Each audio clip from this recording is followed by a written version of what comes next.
c'est sûrement l'un des univers les plus connus dans le monde du jeu de société aujourd'hui, les Seven Wonders. Cette gamme, tenez-vous bien, c'est tadam, au total 4 jeux différents avec pas mal d'extensions qui existent et encore il m'en manque une ici. Alors si cet univers t'intéresse mais que tu es un petit peu perdu parmi toutes ces propositions là, et bien justement dans cette vidéo, en quelques minutes à peine, je vais tous te les présenter et te donner également mes petites préférences. Ça te permettra comme ça de tous les découvrir et d'y voir un peu plus clair, c'est parti.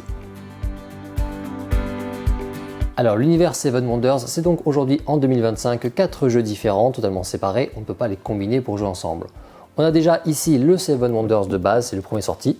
Ensuite on a le Seven Wonders Architect, le Seven Wonders Duel ici, et enfin le Seigneur des Anneaux Duel pour la Terre du Milieu, qui même s'il ne reprend pas le terme Seven Wonders, est arrêté dans le même principe, la même lignée que cela. C'est juste qu'on a un univers ici du Seigneur des Anneaux, pour ceux qui connaissent c'est un petit peu pareil que le Dixit et le Dixit Disney.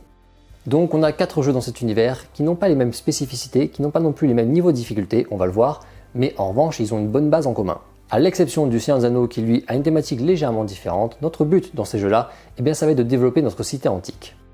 À l'intérieur, grâce à plein de cartes que l'on va jouer au fur et à mesure de la partie, on va pouvoir acquérir des ressources pour ensuite rajouter d'autres cartes, des bâtiments, qui viendront développer notre cité de plusieurs manières.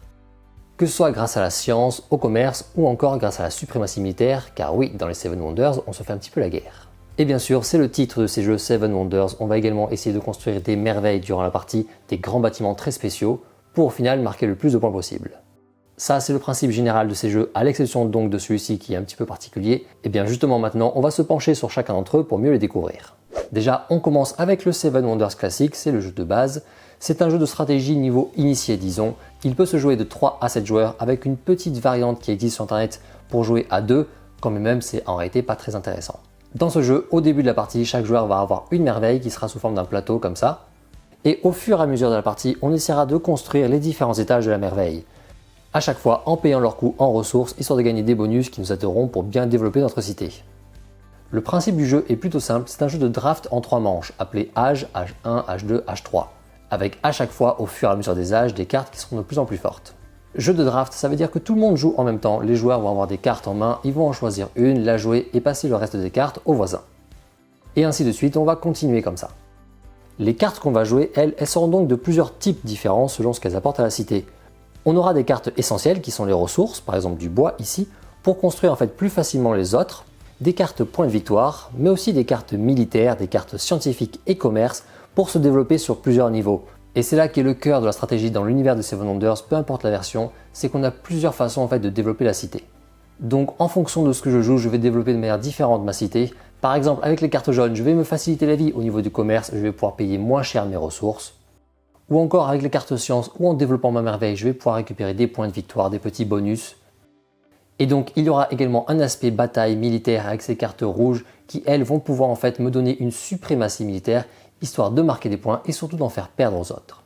Voilà le principe de base de ce Seven Wonders tout court, c'est donc ici la version en fait de cette gamme pour les joueurs initiés qui cherchent un bon jeu de stratégie à jouer en petits groupes à partir de 3 joueurs jusqu'à 7. A noter, l'expérience de jeu pourra être décuplée avec le Seven Wonders car c'est lui qui propose le plus d'extensions aujourd'hui. 5 au total, dont 4 qui sont encore vendus aujourd'hui. On a Edifice, on a Cities, on a Armada et on a également Leader qui est actuellement en rupture en magasin. Ces extensions vont nous rajouter à chaque fois des nouvelles petites mécaniques. Par exemple ici dans City, on va avoir plus d'interaction entre les joueurs, des cartes espions qui vont arriver pour nous permettre de copier le symbole d'un autre joueur, du marché noir, de la diplomatie également pour ne pas avoir à faire la guerre, etc. Plein de petits trucs qui se rajoutent avec lui. Armada également est une extension qui rajoute toute en fait une dimension navale aux parties de Seven Wonders. On va avoir un nouveau plateau en fait personnel, un plateau sur lequel on va pouvoir déplacer nos petits navires pour pouvoir développer encore plus de compétences, mais également faire une nouvelle guerre, la guerre maritime. Celle-ci, Armada, j'avoue, c'est ma petite préférée. Elles sont jouables en même temps si vous souhaitez pour faire des méga parties, il n'y a pas d'ordre non plus pour les acheter. Allez, après le Seven Wonders classique, on passe maintenant au deuxième jeu, le Seven Wonders Architect. Alors qu'est-ce que c'est que cette version? Eh bien c'est tout simplement une version plus accessible du jeu. Si le Seven Wonders normal est plutôt initié, on va dire qu'ici on est sur un Seven Wonders famille. Dans ce jeu, le principe est plus simple, on va chercher globalement à construire sa merveille le plus vite possible. Comme dans le jeu de base, chaque joueur va avoir au début une merveille à construire, mais ici ça ne sera pas juste un plateau mais la vraie forme de la merveille, en plusieurs tuiles comme ça. Et donc chacun va recevoir une merveille avec une forme différente. Ça c'est le point vraiment très charmant de cette version, on construit réellement une merveille. Au début, forcément, la merveille n'est pas construite, elle sera donc côté échafaudage, et au fur et à mesure de la partie, eh bien, on va la construire étage par étage. Pour ça, de nouveau, c'est une question de ressources, il va falloir obtenir les cartes avec les bonnes ressources. Pour récupérer ces cartes, ça sera plus simple, pas de draft ici, on va jouer chacun son tour, et tout simplement, on va piocher en fait une carte parmi les différents tas de pioches qu'on aura au centre. On prend la carte, on la joue, et ensuite c'est au joueur suivant. Alors, il y a donc des cartes ressources, mais on conserve également l'essence des Seven Wonders, c'est-à-dire qu'on va avoir également d'autres types de cartes. Il y aura toujours les cartes scientifiques, commerce et militaires pour nous aider à gagner et à marquer des points. Et les mécaniques de jeu seront à chaque fois plus simples que dans la version de base. Mais il y a un truc qui ne change pas. Certes, on cherche à rapidement construire sa merveille parce que ça va nous rapporter beaucoup de points et ça met surtout immédiatement fin à la partie, mais ça ne veut pas dire pour autant qu'on aura forcément gagné. Pour gagner à Seven Wonders Architect, toujours pareil, c'est une question de points de victoire. C'est celui qui aura le plus de points de victoire qui va l'emporter. Et ça, même s'il n'a pas fini sa merveille, c'est là où les autres cartes, les cartes bleues, les cartes rouges, etc., vont être importantes en fonction de la partie. Ce n'est donc pas simplement une course, c'est là où c'est intéressant, c'est qu'il y a un peu plus de stratégie. Malgré tout, les parties seront donc plus courtes et plus simples avec lui. Les deux aspects sympas de ce jeu, c'est d'une part le côté accessible donc de ce jeu, mais également d'autre part les merveilles en elles-mêmes qui seront donc toutes différentes niveau forme mais aussi niveau bonus. En les construisant, on aura forcément nos petites préférences.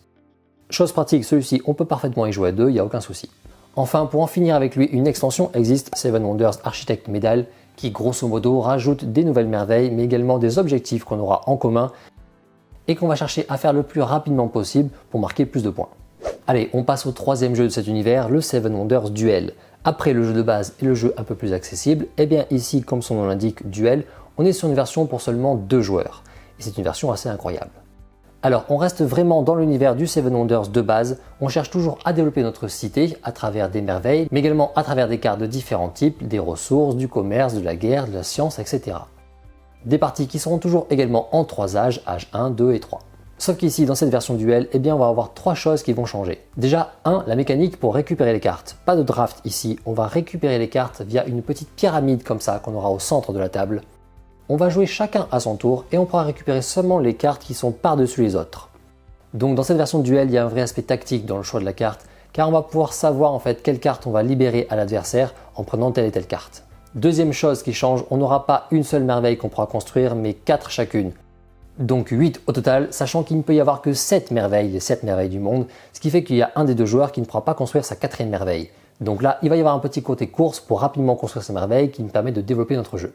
Et enfin, troisième différence majeure, si dans Seven Wonders normal on gagne avec les points de victoire, ici avec la version duel, eh bien on va avoir 2 autres façons de gagner et de remporter la partie. Et à la différence de la victoire par points qui arrive forcément en fin de partie, ici ça peut être des victoires immédiates durant la partie.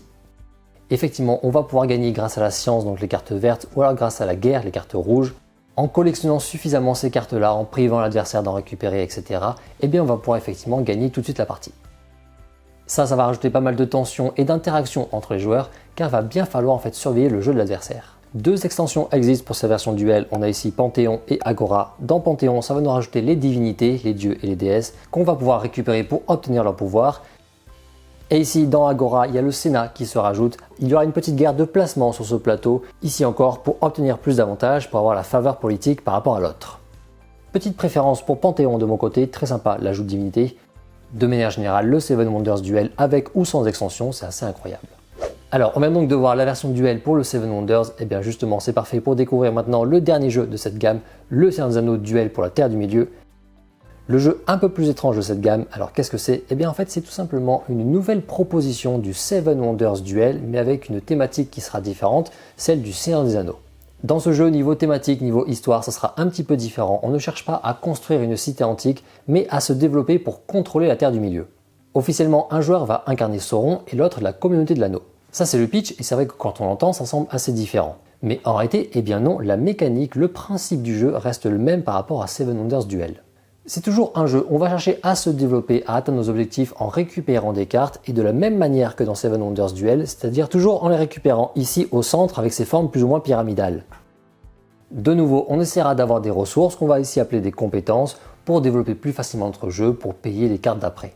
La différence majeure entre ces 2 jeux, eh bien, ça concerne les façons de gagner. Dans Seven Wonders Duel, on avait donc 3 façons de gagner, dont une avec les points de victoire. Ici, c'est fini, il n'y a plus de points de victoire dans le Seigneur des Anneaux Duel. On aura toujours 3 façons de gagner, dont 2 qui sont pas mal différentes.